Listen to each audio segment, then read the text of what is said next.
Hess is held in the Tower of London. As the interrogation continues, he tells British agents he's come on a secret one-man mission to negotiate peace with Britain. The British are astonished. There's a sort of general sense of, well, what on earth is going on in the British establishment? It just appears increasingly as a sort of a lunatic mission. But then a much more revealing story emerges. Hess's private mission is not really about peace at all. His main concern is that amidst the jockeying for power inside the Nazi leadership, he's losing his position as Hitler's closest confidant and ally. He imagined that if he could pull off this diplomatic coup, it would sort of restore his own image, his own importance in the Nazi hierarchy. It's a crazy idea. But critically, it's the first public sign that the Nazi leadership, far from being united, is a seething mass of rivalry and infighting. It revealed really there was something rotten at the top of the Nazi party.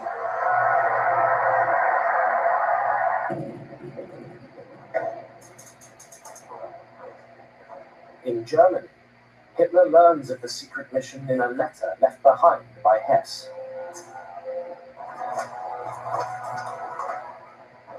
He's absolutely furious. He calls for his aides and his adjutants and shouts and screams. This was perhaps the first time that a senior Nazi leader had broken ranks. It was a huge crisis. It's probably the biggest embarrassment that Hitler and the party ever experienced. Hess had betrayed the party, betrayed Hitler. The problem for Hitler, how to maintain the illusion of a united leadership when it clearly isn't.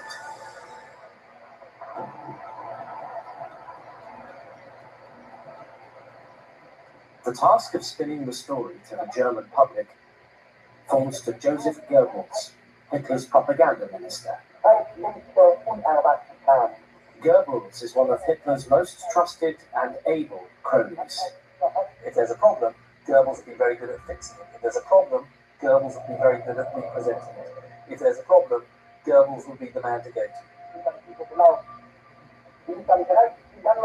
Since the outbreak of war, from his propaganda ministry in Berlin, Goebbels has exercised total control over the German media.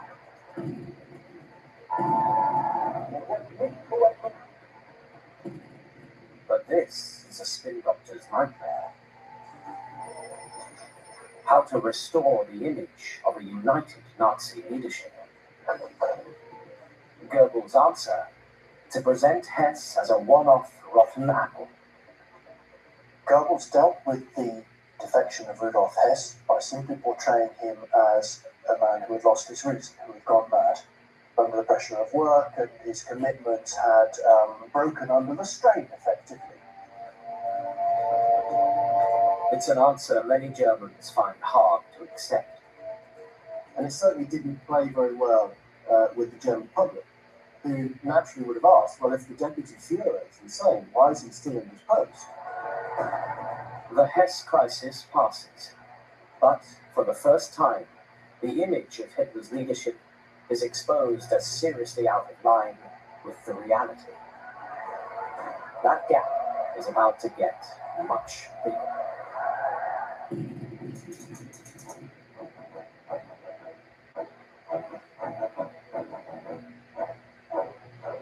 In the summer of 1941, Hitler does what he's always promised. He invades Russia.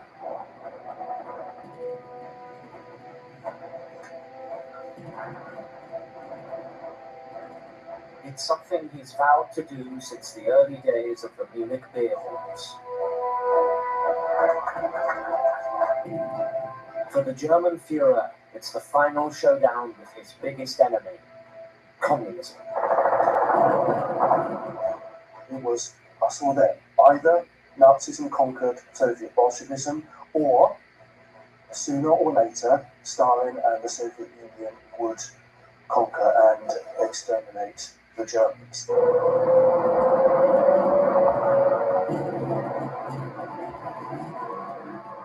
As German troops storm across Russia, Hitler is also fulfilling something else he wrote about in Mein Kampf 16 years earlier. He's winning Lebensraum, conquering territories occupied by what the Nazis regard as inferior races, so that the German people should have extra living space. Slaves had to be found, not in the West, that was closed, but in the East, the Slav East, the area made up of human beings who were barely human, and therefore deserved no special compassion.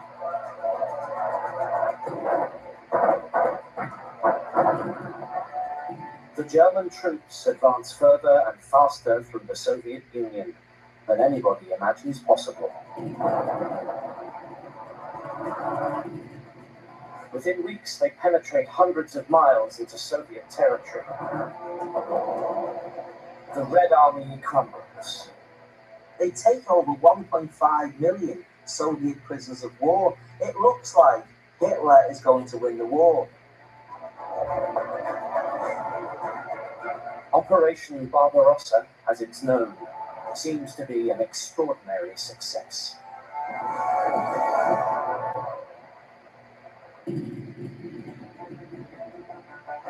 In Germany, there's relief and jubilation. Hitler's position as a great leader, briefly undermined by the Hesse affair, is restored. To the German people, it looks as though the Führer is delivering the short war he's always promised. Communism will be defeated in weeks. And in the autumn of 1941, Hitler gives a speech. He says Russia is destroyed and it will never rise again. He thinks he's won the war.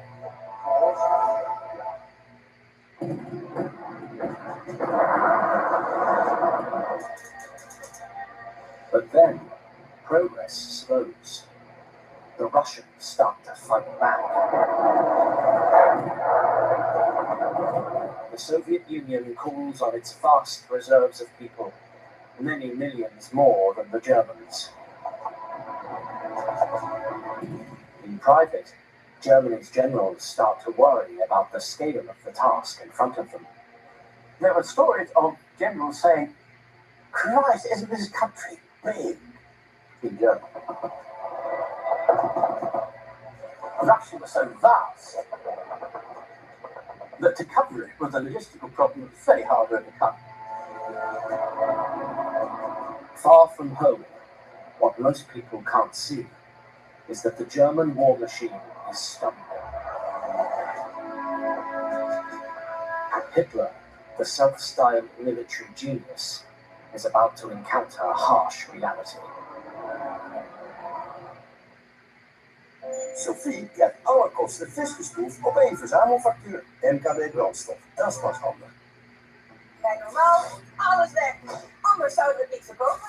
Daarom kunnen jullie best een maandverband kopen voor slechts €1. Normale prijs €1. Of 5 zakjes skittels kopen of 5 zakjes skittels mee naar huis nemen. En elke dag koopt Chile-virus voor €1,70. Dat is paal, €0. Zolang er gewoon veel voorraad zijn. Daarna bestellen we gewoon nieuwe. Normaal, altijd vaste lage prijzen.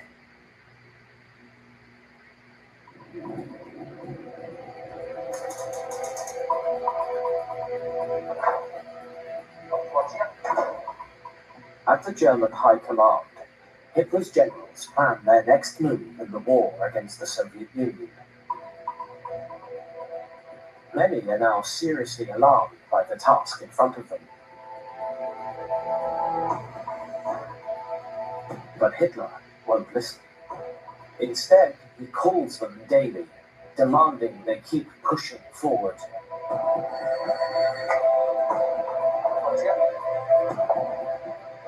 Hitler never lets his generals relax.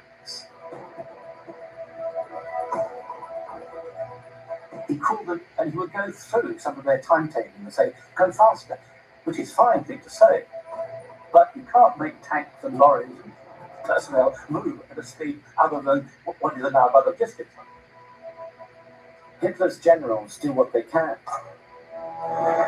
but then something happens over which they have no control.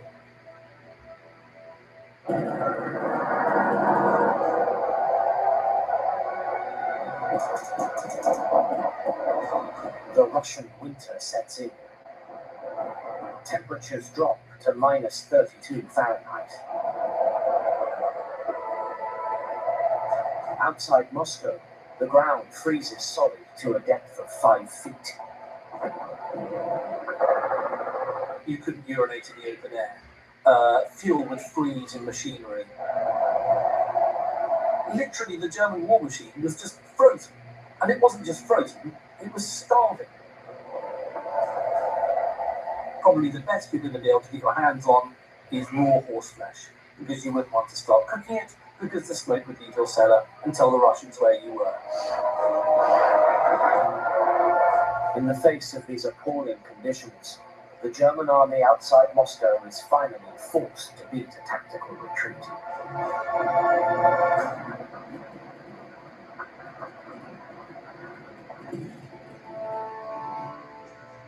For Hitler, it's a serious setback.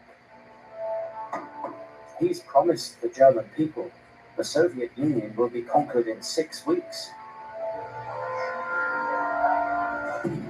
It's now taken over 5 months. How can he keep his promise of a quick war when the reality is so different?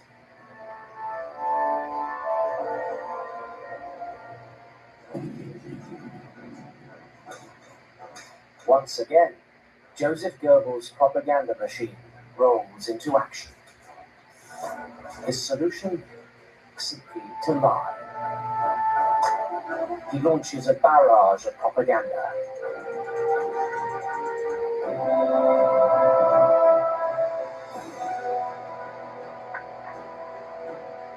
Newsreels show German soldiers enjoying the snow and routing a Russian rabble.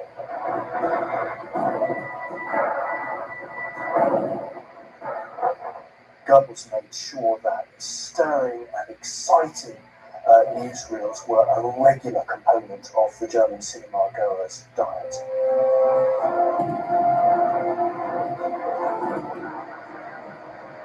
He had propaganda companies in action, literally, with the frontline troops. And he constantly urged his propaganda crews to get as far forward as possible,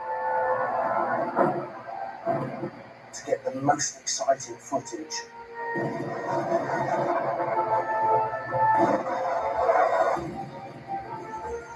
Hitler, far from misjudging the war with the Soviet Union, is presented as a great military and strategic genius.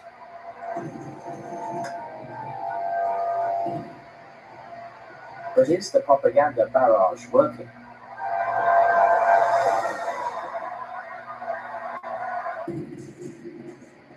Goebbels has a well-developed system for finding out. He sends out spies to eavesdrop and record conversations. The news is all positive. There was a cinema in every German town, even in very small towns. And we know from internal opinion reports within Germany that the population responded with enormous enthusiasm to these propaganda newsreels.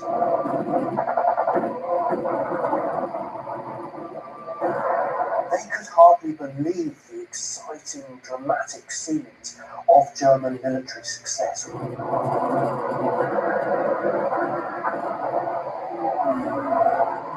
Goebbels was a lover of movies and took very much in casting a lot of films, and Hitler was a big movie buff as well. So they very much felt that cinema was a great way of connecting with the German people.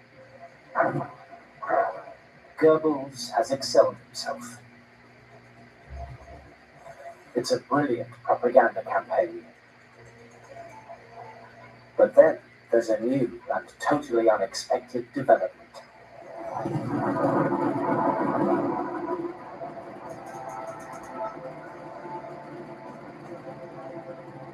without warning, Japanese planes bombed the US Pacific Fleet at Pearl Harbor in Hawaii.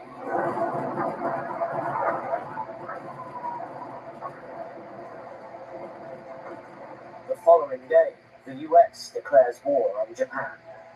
Since the unprovoked and dastardly attack, a state of war has existed between the United States and the Japanese Empire.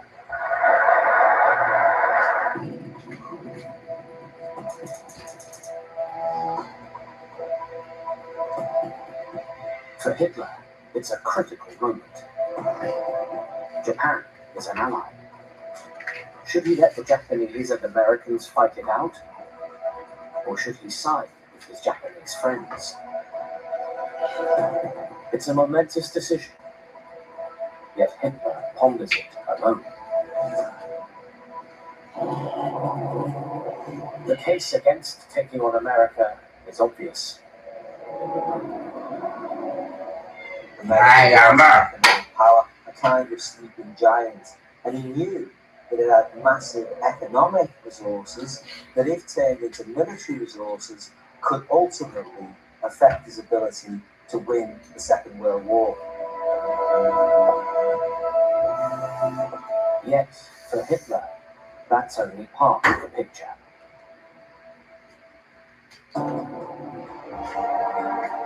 As he turns the situation over in his mind, the case for supporting Japan is also strong. The two countries have an understanding to back one another. But there's a good chance Japanese forces will tie down America in the Pacific and prevent her supporting Britain on the Western Front.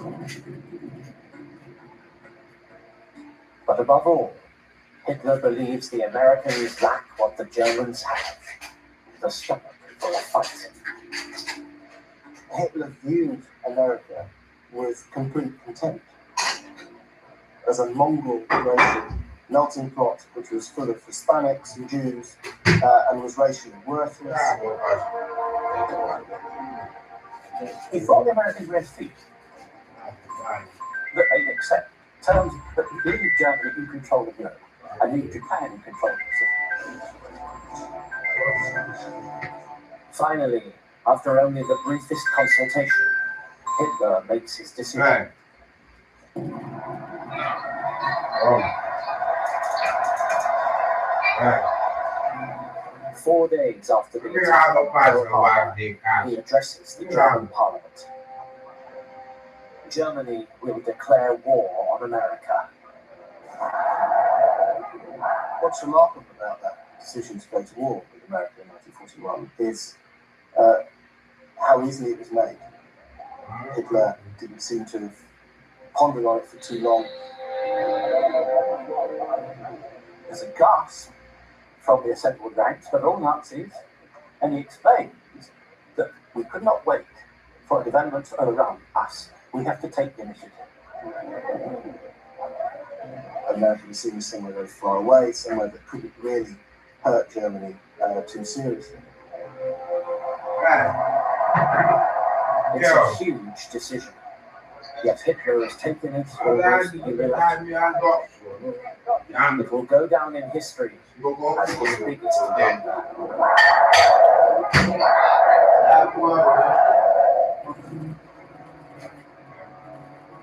German forces, already bogged down in Russia, now face the most powerful country in the world. Germany is about to be hit by a series of ferocious hammer blows that will shatter Hitler's image as a great war leader and transform the war.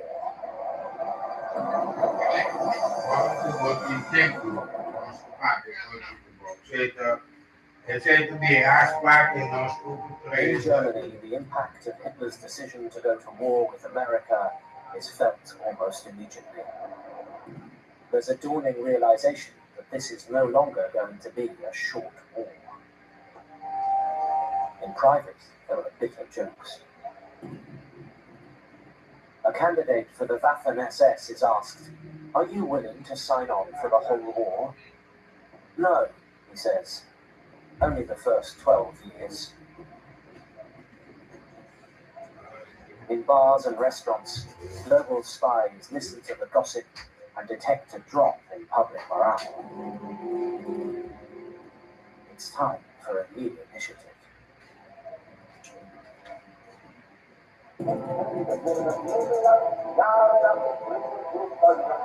In early December, in a speech to Nazi Party regional officials, Hitler makes a new promise. He sees himself as the great unity leader. This is the powerful thing about the Führer, that it's not just at the best of people. He's the great Napoleon. He said it the great. He's Caesar. Hitler argues that victory is at hand. It will still be a short war, and it will be followed by a glorious future in which Germany will grow rich on the land and labour of the occupied territories of the East. He wants to be seen as the man who knows what best serves German interest militarily. And at first, it looks as though Hitler's prediction is coming true.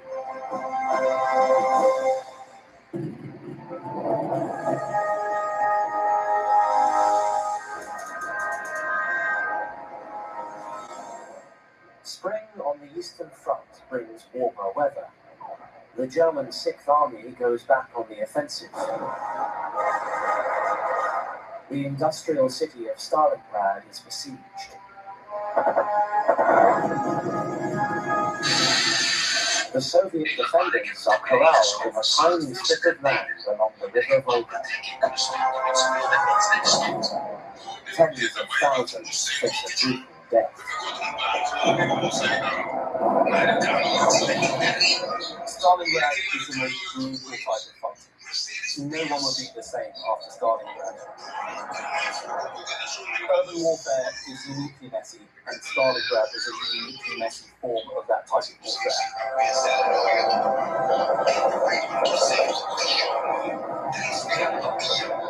The Germans appear to have victory in their sights. But then, the battle changes.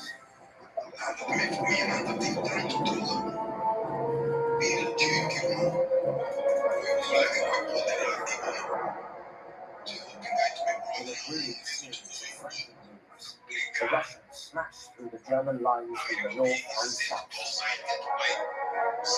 They move to the west of the city, completely encircling the Germans.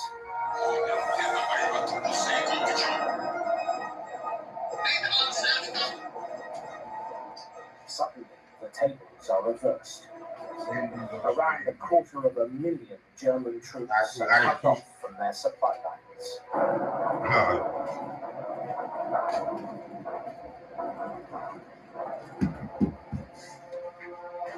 The German forces soon run low on everything, from ammunition to food. You had lice all over your clothes. You had to eat and drink the little food you could next to your comrades defecating right next to you, because if you tried to go out to go to the toilet, you would be shot at by a Russian sniper up on a roof. The situation is untenable. The only thing that will save the Germans is a tactical retreat.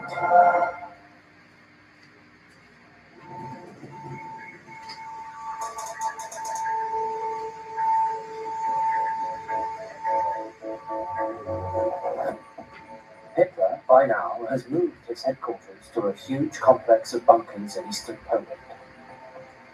The Wolf's Lair, as it's known, is Hitler's new base, over 400 miles from the military command in Berlin. Here, far from the sight of the German people, Hitler holds a crisis meeting.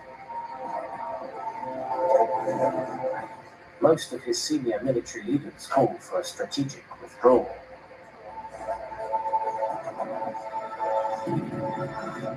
The alternative, an entire army will be wiped out.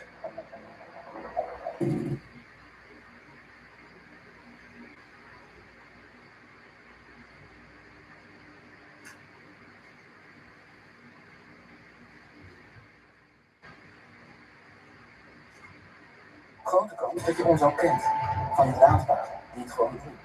Het zijn er inmiddels 17.551. Wij laden Nederland op. En vanaf nu doen we dat onder een nieuwe naam. VDL. Zorgeloos laden in de wijk. But Hitler takes another unilateral decision. The Germans will stand and fight to the last man.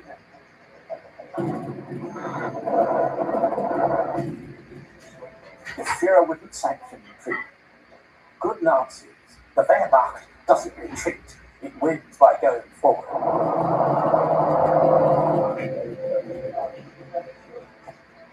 People usually stay at your post and die if you have to, if you do not retreat. Absurd. Absurd military. To Hitler's generals, this can only spell disaster. But one man sees an opportunity.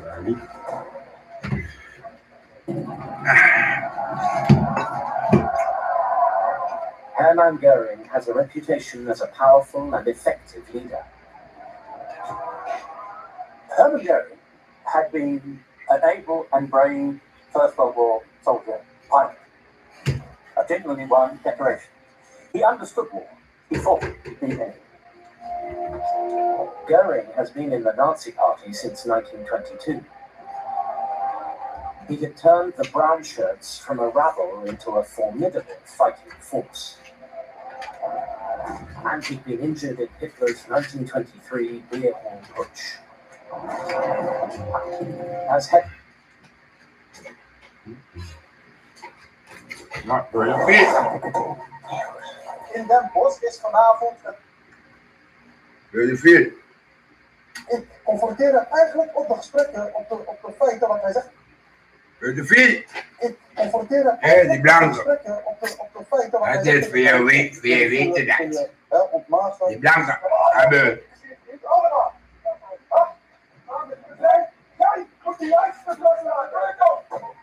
Ja, die blanke. Pedohunting, het in de val laten lopen en het confronteren van vermeende pedofielen is inmiddels een bekend begrip geworden in ons land, tot ongenoegen van de politie. Vandaag ga ik naar het Vondelpark om eens te kijken hoe zo'n pedohunt eruit toe gaat. HP Koendijk, Ik ga niet in een park. Ik ben geen pedofiel. ik zorg dat kinderen gewoon veilig zijn eigenlijk. Ja, die wat kinderen, van hè? kinderen die zeggen, hey, deze gast die stuurt mij een bericht en dan vervolg jij dat gesprek. 9 van de 10 keer neem ik het over en dan uiteindelijk kom je op een gesprek, confrontatie en ik confronteer eigenlijk op de gesprekken, op de feiten wat hij zegt tegen het kleine kind. Tom, jij bent er vandaag ook bij. Wat vind jij van dit soort jachten? Ik denk dat het belangrijk is om dit te doen vanwege het feit dat dit onderwerp, pedofileren met name in Nederland, veel te veel onderbelicht wordt. Je hebt ook al eerder problemen gehad met justitie door dit soort praktijken. Je blijft toch doorgaan. Wat drijft jou? Ik heb 2 keer vastgezeten. Ik heb iets meer dan 3,5 uur taaks afgelopen. Maar mij is het, als je aan kinderen zit, is gewoon no-go. En niemand had mij verdiend om kinderen te beschermen. Ja, de politie die zegt, laat het maar aan ons over. Die vinden het niet zo fijn dat mensen dat zelf gaan doen. Dat kan, en dat snap ik enerzijds ook. Anderzijds spreken over 20 minuten af met een gozer die 3 jaar geleden door eer en al geconfronteerd is. Nee, wel. Zijn die blank. De politie heeft daar niets mee gedaan. Maar dan Doe ze net. hier diezelfde gozer nu weer met een minderjarige proberen af te spreken. Dus je kunt je afvragen in hoeverre de politie daar daadkrachtig genoeg tegen optreedt. Maar achter de schermen krijg je wel ook berichten van de politie. Ik kan niet namen noemen, maar ik krijg wel gewoon berichten van de agent zegt van hé, zo man, je bent wel goed bezig. Dus sta je ja, volledig zelfs. Het meisje met die... Kan je die kinderen misbruiken? Ja, die is minderjarig. Dan ben je verstopt. 15. Maak je daar nog zo? Ja, het is 15 maar... Zet jij kleuren, jij maakt hem eens vies, ik kan jou niks zeggen. Dan ben je ziek, wel, kan bij die blanke doen. Ja, tuurlijk, dat kan je zeggen, maar hij zit tussen... Kan je neus vies maken, zien, met een rij met jouw bosjes in. Maak je daar nu een beetje zorgen om hoe zij met deze dag omgaat? Nee, want dat is wel een soort van nazorg ook nog naar de hand. Met kinderen. Ben je nou ook bang dat je misschien een verkeerde confronteert? Want ja, als dat gebeurt, ja, dan zitten wel vergaande gevolgen aan natuurlijk. Verkeerd zoals dat iemand onschuldig is. Ben je niet bang voor? Nee, 100%. Onschuldig denk ik niet, want de gesprekken die zeggen, waarom denk je dat hij... Gewoon, ja. Hij zit heel veel kinderen berichten. Hij is ook door mij een paar jaar geleden Zo simpel is het. van de basisschool zit. En hij brengt. Ja, hebben jullie ooit dat geschreven? Niks. Dat is eigenlijk lullen, jij lullen. En toen dacht ik al van, dat is die gast van een paar jaar geleden. Jullie moeten kijken wat jullie lullen. En met wie. Over En punten dan werd ik vier. van kwaad naar erger eigenlijk. En toen zei hij van, ik wil foto's Ik maken weet van je jullie foto's. kijken En soms. hoe zou het vinden als je zo gaat poseren en zo gaat poseren. En ja, hij gaf eigenlijk, ik vind het niet erg dat je Oh, ja. jaar bent. En het zijn wel echt dingen wat niet door de lucht kunnen. Eigenlijk, ik wil je voelen, ik wil je ontmagen, ook stootjes laten zien, zoals ik doe. En andere vies dingen wat je niet wil opnemen eigenlijk. Dan gaan we op een afstand kijken wat er gezegd gaat worden. Eigenlijk in de bosjes zitten. Of bosjes liggen, wat jij wil. Kijk maar, we maken maar wat van. We zitten niet te wachten tot de gemeente. Degene die het Kijk, voor de vier, jij moet goed slepen.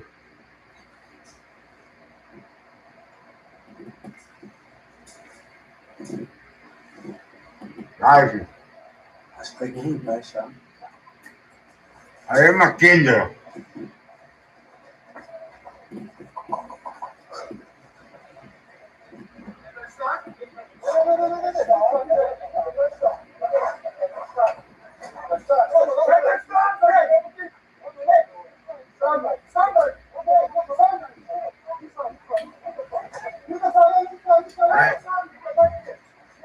Paar jaar terug.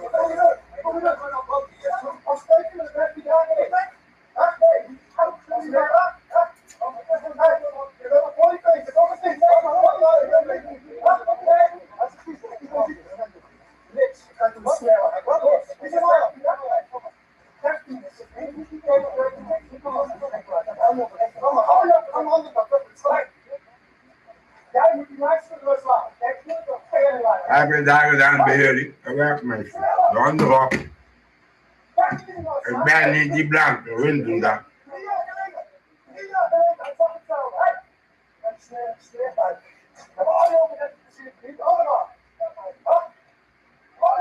Waarom kon je? Waarom?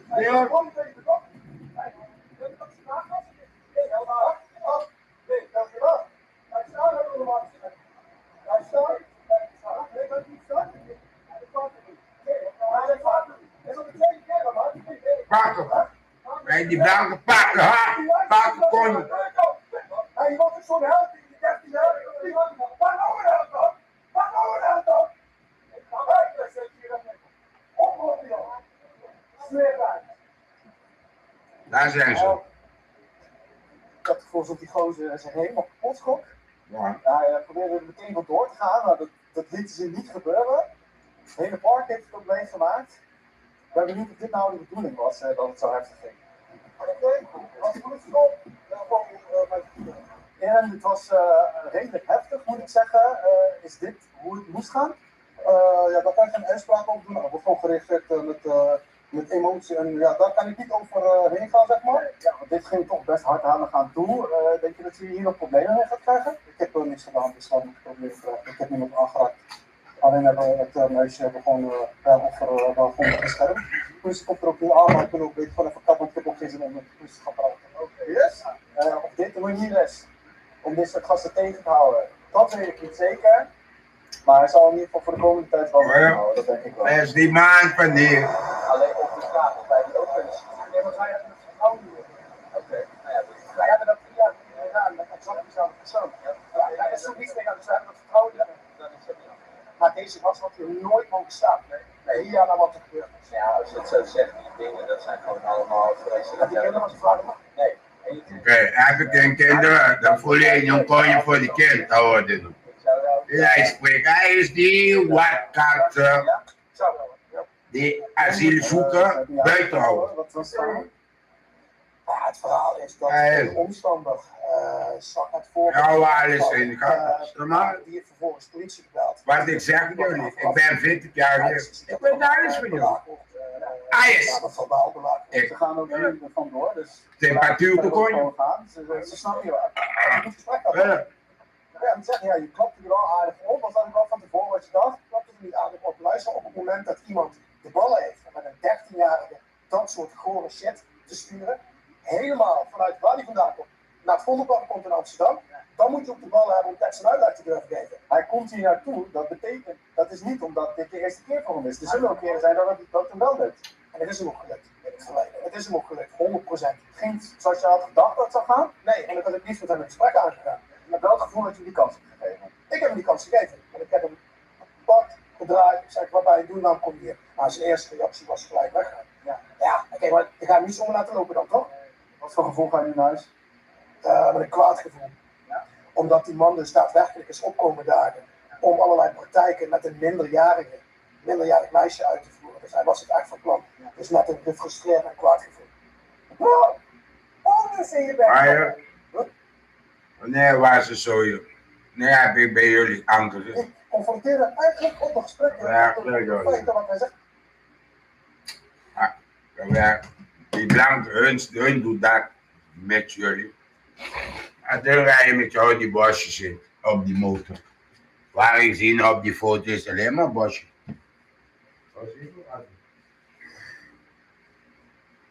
Meter.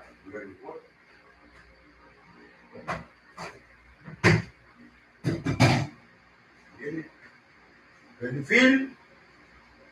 Praat je over pedofiel? Ga je bij die blank. Hun zijn pedofiel. Natuurlijk. Hun zijn pedofiel. Niet gek. Als je maar is, en wat die blank doet. Daarom kom je. Daar in zijn hoofd. Natuurlijk. Daarom kom je. Dikke schade wat je bent. Zo simpel is dat. Maar goed spelen.